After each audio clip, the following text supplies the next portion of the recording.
All right. Hi, everyone. I'm Dr. Tasha Seiter. I'm a couples therapist in Fort Collins, Colorado. And I'm here today to talk about one of my favorite things in the world, and that is emotionally focused therapy, or emotionally focused couples therapy. So this is a method of couples therapy that is very evidence-based, developed by research, validated by research, and it actually has a 90% effectiveness rate with couples, which is pretty incredible. Thinking about all of the things that a relationship can have going on within it, right? It's pretty amazing that I think that we have a method that has been developed that helps couples feel closer, helps couples move through conflict. And so I love this couples therapy method so much, and I'm so excited to talk about it today. So thank you so much for having me on to Mind's Journal. So short little history lesson of couples therapy, and that modality in general. When couples therapy started, it was back in the 1980s. They would have a couple come to a room, and there'd be a professional sitting there, and they would just kind of guess at what they thought would help the couple have a better relationship. They thought maybe active listening. That seemed like it should help, right? Having somebody sit down and listen to your partner and really tune in and then paraphrase back what they say. That should be helpful, right? I mean, you never really know until you do the research on it, right? So there was an incredible researcher. His name is John Gottman, and he's still doing amazing things today, married to Julie Gottman, who's also a therapist. And he wanted to really understand and break couples therapy down to a science. What is actually helping these couples and what is not helping these couples? And so he studied some things. Active listening. Is that helpful? If you study that in terms of you have couples go through an intervention of active listening and they do this for a while, does their relationship get better? Is it helpful? John Gottman studied some of that, and he found that some things that we think are going to be helpful are not helpful. So things like active listening, it's actually not an effective method for improving relationships. Sitting there, listening to what your partner's saying, paraphrasing back. I'm not going to say it's harmful, but it's not an evidence-based method that you can really get some incredible things when you go to a therapist who's highly trained in emotionally focused therapy. So, all right, research shows active listening, not so helpful. John Gottman, he studied a lot of other things. He had newlyweds come into a lab, and he videotaped them interacting right when they first got married, and then he followed them for 12 years. And he saw who was together in a happy relationship, who was not together, and who was together, but they were really struggling in their relationship. They're not really having a great time in their relationship. And those people who were happy in their relationship, he called those the masters of relationships. They had some things in common. They had some communication skills in common. Most notably, what he calls the 4 horsemen. So the masters did not do these 4 horsemen, these bad things. The disasters, they did. They're more likely to get divorced. They're more likely to have unhealthy relationships years later. So there's a predictive quality of these communication techniques. They're not coinciding with these negative outcomes. They're actually predicting them, meaning that they come first. The communication skills have an effect rather than being an effect of an unhealthy relationship. They affect the relationship in a way that makes them unhealthy. So he found 4 really significant things, the 4 horsemen. First one is, how is the conversation started? Is it started with criticism, or is it started in a soft, gentle, kind way? Second one is defensiveness, which I see as a reaction to criticism. That's a part of a dynamic that happens when we feel criticized. We get defensive. And so that was another 4 horsemen. Next one is stonewalling. If there's just complete shutting off, that's a bad sign, not engaging in the conversation. And then the last one is contempt. If there's just this attitude of, it's like an eye roll. I just want to roll my eyes, a scoff, that kind of thing. That was the most predictive of divorce or low marital quality later on. So he saw these behaviors. He sees that they have an effect on the relationship over time. And this is part of how behavioral couples therapy was born. Or I guess I should say how it was refined. Behavioral couples therapy started with things like active listening. John Gottman came in and he figured out the nitty-gritty of behavioral couples therapy. So this communication, if you change the way that couples communicate, you should be able to change the outcome of that relationship, right? Like if you intervene in those newlyweds years down the line, you tell them criticism's bad, don't do criticism, don't do stonewalling, these are all bad things, don't do them. That is what behavioral couples therapy is all about, right? Is coming in and saying, don't do these negative communication skills, do these positive communication skills. There's a problem with that though. And I'm guessing maybe you know what it is. You already know what is good and what is bad communication. Like we all do. You know that criticizing somebody's not good. Who doesn't know that? Everybody knows that you shouldn't criticize people. You should engage in the conversation. You shouldn't shut down. You shouldn't stonewall. You shouldn't get defensive. You definitely shouldn't do contempt. Everybody knows that. But there's a reason that we do these things. And it goes deeper than somebody coming in the room and saying, hey, criticism, stop doing that. Do this instead. When you try to do that, do you know what happens is the couple goes home and they do it all over again. They do the criticism. They do the defensiveness. They know it's not good. They still do it. And there's a reason for that. And that is that it's coming from a nervous system state. When we are going to a place of being critical, going to a place where we shut down and we can't engage in the conversation anymore, going to a place of contempt or defensiveness, these are all things that happen when we don't feel safe. When we feel that we are under threat. And do you know what causes feelings of threat and feelings of lack of safety? Are when our relationship feels threatened.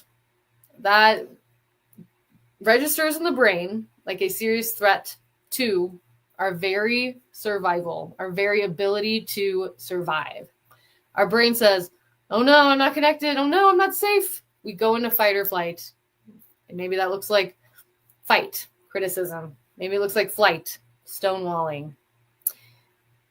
And no matter how much a couples therapist sits there and tells you to stop doing that, you're not going to stop because you're in a nervous system state. And there's a reason that you're doing it. And so EFT, or emotionally focused therapy, the method that we're talking about today, it goes beyond the behavioral.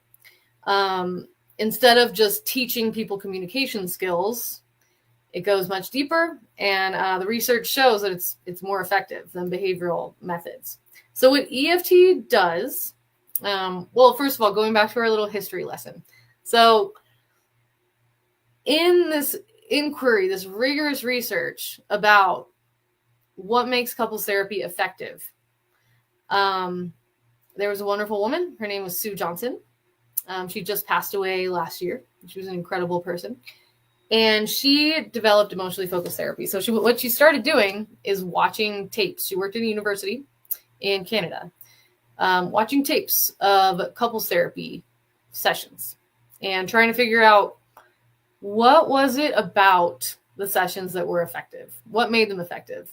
And it wasn't sitting there and telling people that they were criticizing and to stop doing that or stonewalling and don't do that.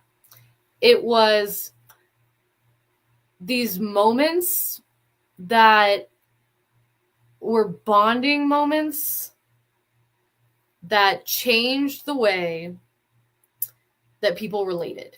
And so what is a bonding moment? It's a moment in your relationship when you feel safe and connected. And I think there's two ingredients to that. One is vulnerability. The speaker shares from the heart. Instead of being critical or being defensive, or just shutting off and not sharing anything, they share from the heart. They share about what's really going on. And oftentimes we don't do that because we're in our nervous system reactions. We don't even really know what's going on. But underneath every secondary, we call them secondary emotions, anger, numbness is a secondary emotion. Underneath those emotions, there's a deeper primary emotion like hurt, fear, or sadness. So let's take an example. Let's say that you and your partner go to a social event, and your partner is there and they're chatting it up with someone else of the opposite sex. And you start to feel jealous inside. How do you react? You might, if you're just straight to fight or flight, you might react with maybe let's say you go to the side where you're going to be critical. You go to your partner and you say, oh, can you believe, I can't even believe that you're talking to her like that. You are so this, you are so that, right? What's the response that you're going to get to that? Probably not a great one. You're probably going to get one that is like, no, I'm not. What are you talking about? It was just a friendly thing, defensiveness. And then you see you're caught in a pattern. They're defensive. No, there was something weird happening there. There really was. There's like this doubling down and this defensiveness. And this is what happens is people just get stuck in these patterns of nervous system reactions. And they don't get out unless they do something different. They don't get out unless they learn how to communicate in a different way. And in EFT, you learn how to communicate in a different way, not by forcing some kind of response that you don't really want to do, like, no criticism. Okay, I guess I'll try to say something nice. That's not what you do. In EFT, you develop a greater sense of awareness around what you're actually feeling. In that moment, when you saw your partner talking to that member of the opposite sex, you had a pang of hurt and a feeling of fear. That doesn't get talked about. But what EFT helps you do is it helps you hone in on those primary emotions of hurt, of fear, of sadness, and learn how to share from a more vulnerable place rather than going to a place where there's criticism or a lack of sharing that needs to happen for things to resolve. You learn in EFT how to become more aware of your own feelings so that you can share them with your partner. And when you share these more primary feelings, when you can say to your partner, instead of going up to them and accusing them, you can say to your partner, hey, I want to share something with you. I felt kind of scared in that moment. Can you help me? That makes a huge difference. The partner can say, oh my gosh, I never wanted to make you feel afraid. Tell me more about what happened and how I can make it better. So EFT, I could go on and on about this, but there's a couple of different stages of EFT. The first stage is called de-escalation. So this one is all about reducing negative cycles. So first of all, understanding what is that negative cycle that you two are caught in. And then it's about understanding, okay, it's understanding a little bit more. What was happening for you deep down underneath? Let's do a little bit of a scuba dive down to what you were actually feeling, this hurt, fear, and sadness. Okay, now share that with your partner. And then we do reps. We just do that, and it's a corrective emotional experience.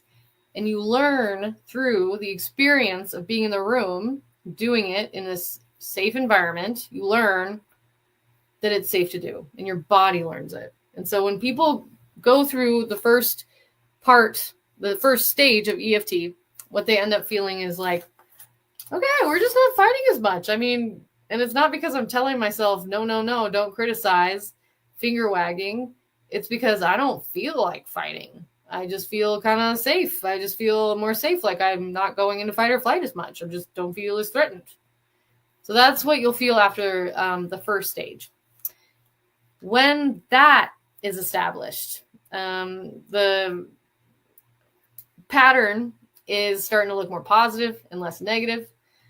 That's when you go even deeper. So stage 2 is all about recognizing what are these deep-rooted, vulnerable feelings and needs that you have, that you want to be accepted by your partner, but you're scared to share. Now that there's a lot more safety in the relationship after moving through stage 1, you can go to stage 2 and share these vulnerable parts of yourself, these deeper attachment needs that you have, needs to feel like you matter, needs to feel accepted, needs to feel loved. You can share those things and you can ask for them to be met, because that's what these core issues are about. It's never about the person at the party. What it's really about is, can you tell me that I matter to you? You tell me that I'm the person you want to be with? So once there's safety, that's a scary thing to do. And that's why we don't jump into it immediately. There needs to be safety first. And so in stage 2, we can identify what are those core needs that need to be met. How do you ask for those things to be met? Now there's more safety here. And now when you're in stage 2, you're to a point where the partner has developed all of this empathy, and they can hear those needs, and they can say, of course you matter to me. Of course I want to show you that. And so there's a natural pull for empathy and compassion when vulnerability is shared in that safe environment and when safety has been built. So this is extremely transformative for couples. And not only does it reduce arguments, conflict, people come to EFT and leave feeling more connected than they've ever felt, even at the very beginning. And they learn through repetition and these corrective emotional experiences that they can share their true feelings and they will be responded to. There's also a learning about how to respond to your partner. There's a learning about that doesn't come from coaching, like a behavioral couples therapy method, but comes from a felt sense in the body of, I want to be there for you. When we have safety, that's what we want to do. When we have safety, we want to be there for the people that we love. Something gets in the way when we're stuck in a pattern. And that's what EFT is all about, is fighting that pattern, making sure that you're not fighting your partner, but you're fighting the pattern, the cycle. And so stage 3 of EFT is called consolidation. And that is when you take this new sense of safety, this new way of being in your relationship where you just feel better and you end up communicating better, but it's not because you're even trying. It's because you feel happier in the relationship. You feel better towards your partner. You feel more valued. You feel like your emotional needs are being met. And so you want to give back. That's when you get into a positive cycle where both people want to give to the other one. And that's how you get a good relationship. I mean, plain and simple. So stage 3 is all about, how do we address the problems that we were struggling with before from this new place in our relationship? And what couples find is that the things that they were fighting about before, like, are not such a big deal when they have a felt sense of safety and a felt sense of, I'm cared about. They've got my back. Yeah. Right. So the result of EFT is going beyond less fighting and things like that. It goes way beyond that. It's the goal is secure attachment. And so what that really means is that the goal is creating a relationship that feels like a safe haven from the outside world. That is not a source of stress, as can be the case for many couples when they end up coming to couples therapy. It's a safe haven from all the stresses of the world. So it's a place that you can come home from a stressful day and you can lean on your partner and you can know that you are valued and understood. I think that there's a piece of research that Sue Johnson, the developer of emotionally focused couples therapy, did that was pretty incredible. So she had women come into a lab and they experienced a mild electric shock, which was reported as painful. So she had them come in right at the beginning of couples therapy when they were reporting levels of relationship distress. And they came in solo, saw the reaction to the pain in the brain, and then with the husband at the beginning of couples therapy, holding hands with the husband. And what they found is that pain reaction was similar in the brain between the two conditions at the beginning. So condition one is going in there alone and holding the hands of the partner where they were struggling in their relationship. However, after a course of EFT, so going through 12 sessions of emotionally focused therapy, what she found in her research is that this time when the women were holding the hand of their partner, the pain response was significantly reduced from holding the partner's hand because they had gone through this journey together of creating safety in their relationship. And so what this means is that when we have that sense of safety in our relationship, it can make everything feel safer. It can help us get through all the stresses of the outside world, whether that's some kind of physical pain, like in this research, or maybe it's just work stress or something happening in another area of your life, in your friendship, something like that.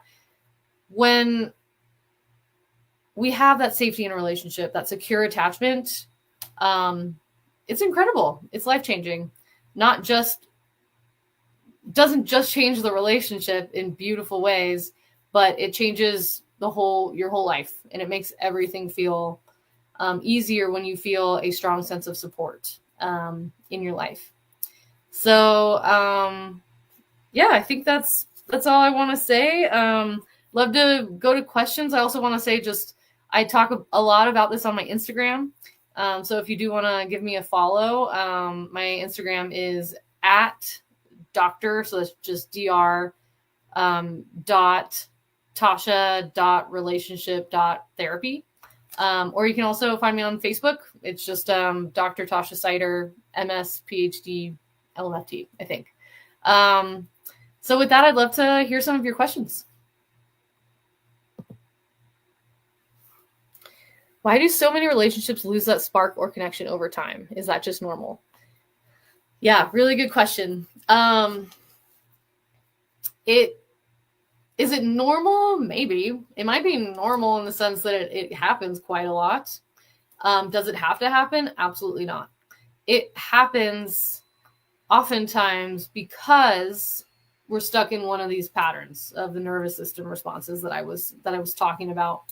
And specifically, patterns are all about either going to fight or flight, and there's like a combination of the two of these. So this is one thing I gave my talk on earlier this year. That was a lot of fun. But some people, where they go is flight. And when you're doing your flight nervous system response in a relationship, it means that you're turning away. You're not turning towards your partner and sharing things. And no wonder the spark fades out when that's happening, right? Like the reason that in the beginning of a relationship, oftentimes we feel that sense of closeness and connection and we can't get enough of each other is we are giving each other a lot of attention. You're getting a lot of attention from that person and that lights you up inside. So you want to give it back. That starts to fade over time when life gets busy and stress happens. Stressors within the relationship, stressors from outside of the relationship happen. And there's not as much of that turning toward and giving that kind of attention that how this relates to EFT, that's the kind of attention that we want to give to each other. It's attention that is present, loving, tender. When we're not doing that, it's no wonder that the spark fades over time. So, yeah, it might be common, but it absolutely doesn't have to happen. I think many people, when they come in for couples therapy after they learn to communicate in this new way, they feel more of a spark than they ever have. It's pretty incredible. So thanks for that question. We rarely fight, but we also are not as close as we used to be. Should we be worried? So similar to this pattern, when two people tend to go to a flight response of, when I get stressed out, I turn away from the relationship. That might look like I don't talk about hard things. I get my needs met with my friends instead of turning towards the relationship. When things like that are happening over time, you might just not feel as close. So to feel close, what you really want is to learn how to share from the heart. Share your vulnerable parts. Share the parts of you that you are afraid to share, afraid to show. It's an emotional risk. It's very, very scary. And that's why it takes safety to do it. So it's a little bit of this thing that, it's the chicken or the egg. You need safety to share your vulnerable parts, but you need to share your vulnerable parts to feel safety, right? So how do you work with that paradox? You do it little by little. You share a little bit of vulnerability, and you hope that you get an engaged and compassionate response back. And when you do, you feel safe to share a little bit more. And that's how you build closeness over time. So my biggest tips for that are learn how to share vulnerably. And if you're on the receiving end of that vulnerability, make sure that you receive that vulnerability like it is a beautiful gift, because it is. It's a gift. And so take it as a gift. There's all sorts of reactions that we can't have to vulnerability. And that's one fun thing about EFT for me, is slicing those reactions thinner. What keeps you from being able to be responsive to your partner in this moment? So, yes, good question. Thank you. Can EFT really help if both partners love each other but just can't seem to understand each other anymore? Yes. Oh yeah, 100%. Because EFT is all about understanding. That's one thing I love about it, is couples come in and they're like, I get it. I get what was happening. I thought this was about something completely different. I thought this was about the girl at the party, right? They finally come in and start to understand, what is this really about? And then they stop having the same fight over and over and over and over again, because they get to the root of it and they resolve it. Basically, getting to the root of it is figuring out what is that core attachment need, those core attachment fears, and learning to share those in a vulnerable way, and learning how to respond to them in a responsive and engaged way. So EFT is amazing if you want to understand each other better. You'll probably even leave understanding yourself better. So that's a good question. Thank you. Is emotional distance just a phase or something deeper? It is not a phase. Yes, most relationships are not just peachy all the time. And even couples who have great relationships go through hard times where maybe they don't feel close. There's just too much going on. They don't have the time to turn towards each other and give them that kind of nourishing attention that is needed to have a close emotional connection. but it's a result of a cycle and a pattern. I'm interested in this phrase, is it something deeper? Because really emotional distance is about something deeper not being shared. It's about not connecting on the vulnerable, deep stuff and just doing the easy thing, which is like not talking about the tough things. So EFT can help that by helping you understand what is the pattern that you're caught in, and then getting you to a place where there's enough safety to share. It's different from behavioral couples therapy because there's not coaching. It's more of guiding, like guiding a corrective emotional experience. It's an experiential method. So EFT can help get to the root of what the core issue is and help you get to a place where you feel close again. So thanks for that question too. Does EFT work even if one person is skeptical about therapy or not emotional? Yes, it does.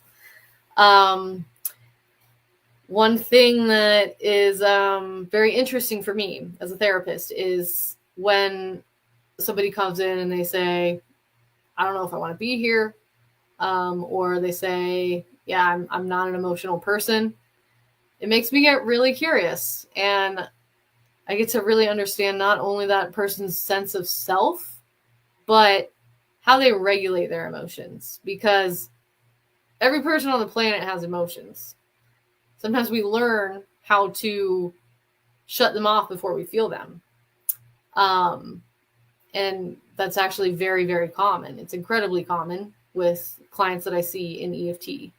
And so I love getting that person in the room and being able to slow things down with them and start to dig into, what is this emotional process?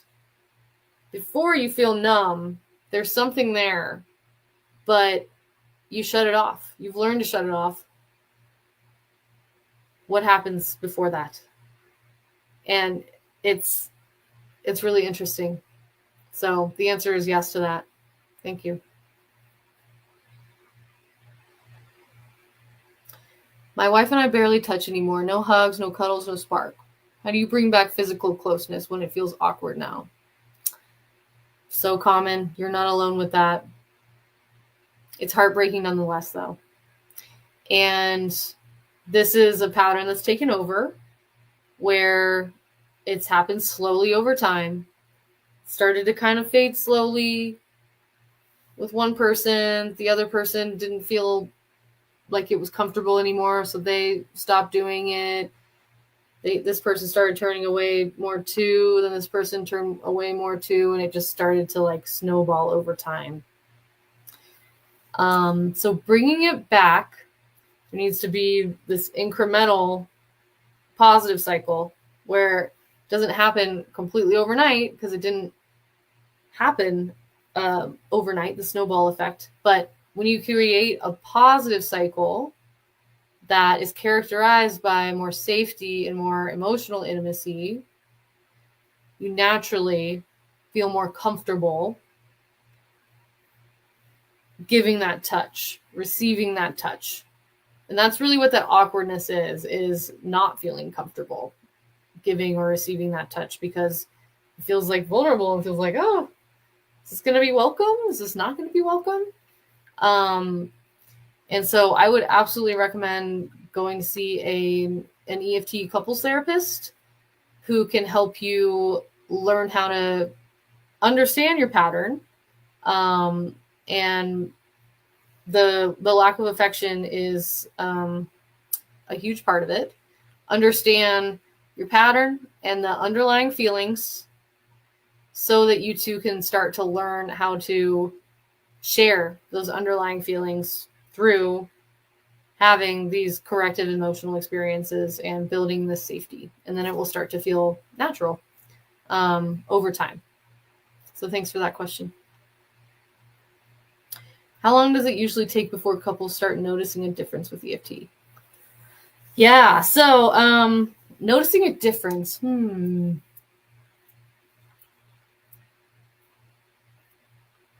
first session, you should ideally leave with a sense of hope, having gone through the method and just one session of it. And you're not going to experience like overnight change, but you should leave with a sense of hope, like, okay, I get this. I get how this can work. Might start noticing a difference after 3 or 4 sessions. And if you can go through 12, that is absolutely, that is where the research, this 90% number that they have 90% of couples improving after EFT couples therapy is 12 sessions, going through 12 sessions. But you'll start noticing a difference before that. So thank you. Can EFT be applied for post-conflict repair? Yes. Ruptures happen. They happen to everybody. It's actually a part of secure attachment is rupture and repair. That's a part of really building a secure attachment is going through a relationship rupture and then having a repair conversation. So what does repair look like with EFT? It looks like sharing in vulnerable ways your own feelings and being responded to in a way that gives you the sense that you are important and that you matter.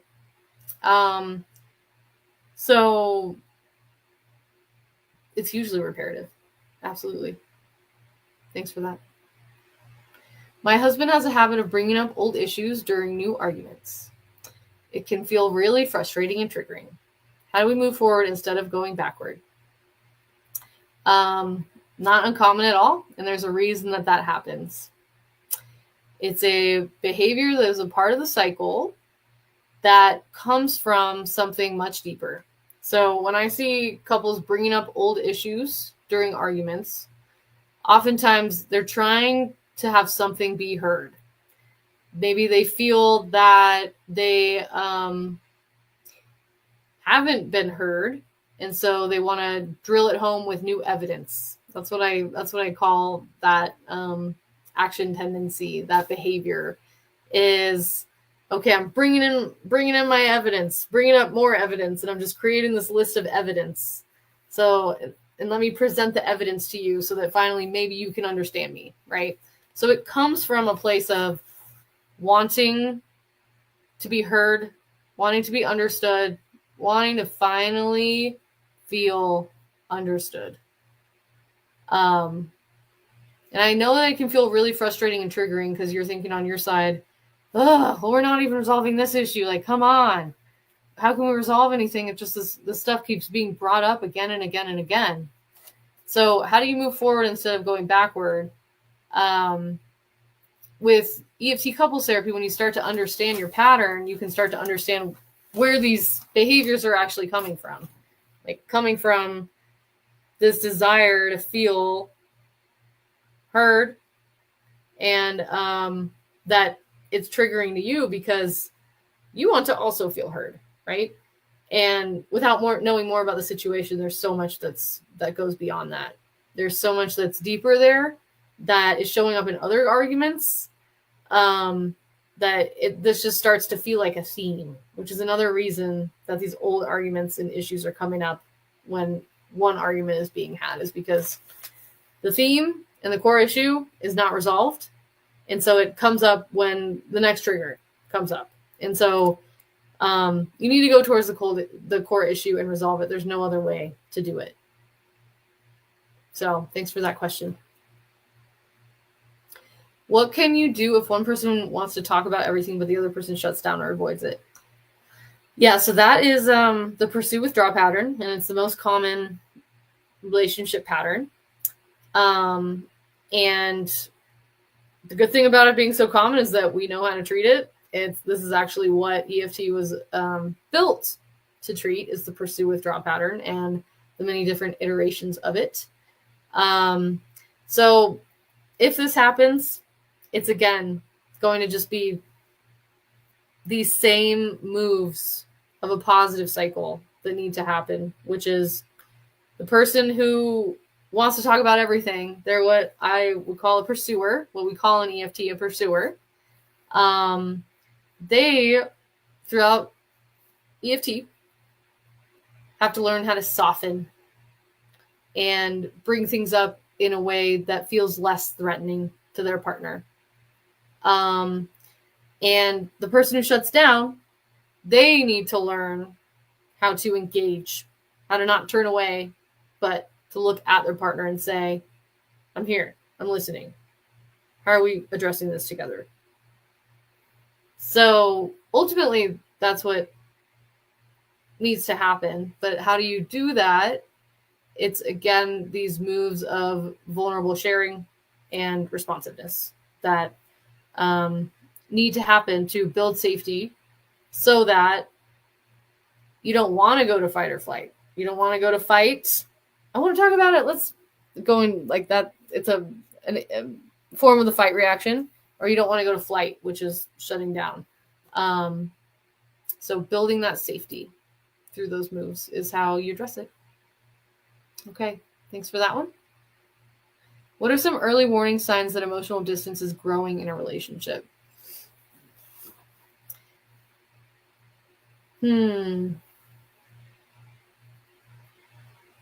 A feeling that there are parts of yourself that you cannot share and won't be accepted. That's an early warning sign that emotional distance is growing. And that if you continue to feel that way, that there are parts of yourself that you need to hide, and you continue hiding them, the emotional distance will grow. So thanks for that one. My partner is quite judgmental regarding therapy. How should I convince her? Yeah, that's a hard one. That's a really hard one. Ask her what she's afraid of in a non-judgmental way. People are afraid of therapy for very legitimate reasons because of the things that we hear about therapy. And the top 3 things that people are most afraid of, if I can remember them correctly, I hope I can. One is that it's going to make things worse, that you go in there, you talk about your issues, you stop avoiding them, that it's going to make them worse. That's one of the fears. And the truth is, it doesn't. When you're avoiding stuff, it builds up. You know, what we resist persists. So when we are able to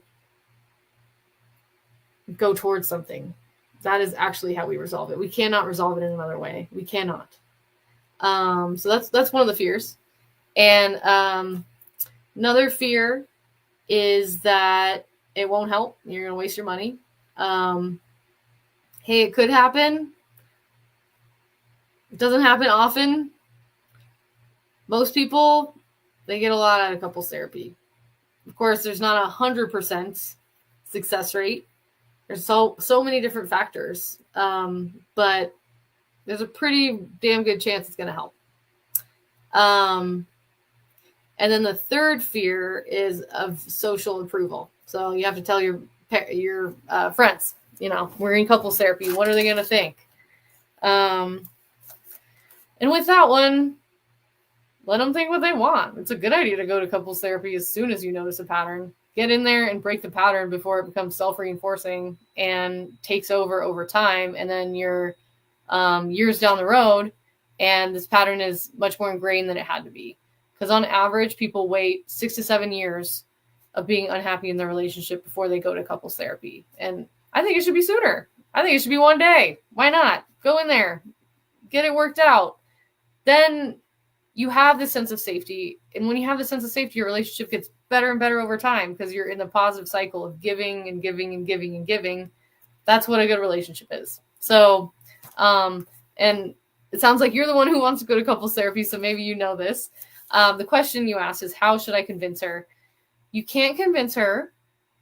What you can do is listen to her, see if you can address some of her fears. So sit and ask her, what do you think you're afraid of?